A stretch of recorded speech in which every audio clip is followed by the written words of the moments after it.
आता पाहणार टॉप 9 बातम्या मुंबई आणि उपनगरातल्या। म्हाडातर्फे विविध वसाहतीमधील 120 घरांची प्रथम येईल त्यास प्रथम प्राधान्य तत्वावर विक्री केली जाणार। 5 फेब्रुवारीपासून सुरू होणारी ऑनलाईन अर्ज नोंदणीची प्रक्रिया मात्र तांत्रिक अडचणीमुळे पुढे ढकलली।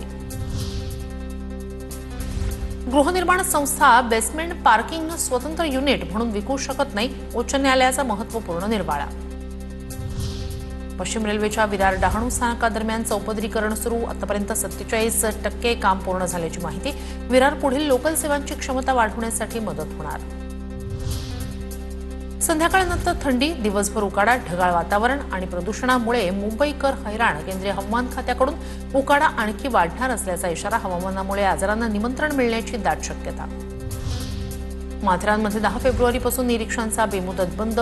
हात रिक्षा कायमस्वरूपी बंद करून ई-रिक्षा खरेदीची जबाबदारी लवकरात लवकर पूर्ण करण्याची मागणी। स्वच्छ मुंबई नव्या महापौरांचा मुंबईतील पहिला कार्यक्रम। पालिका प्रशासन स्वच्छता उपविधी देऊन नवीन नगरसेवकांचं स्वागत केलं जाणार।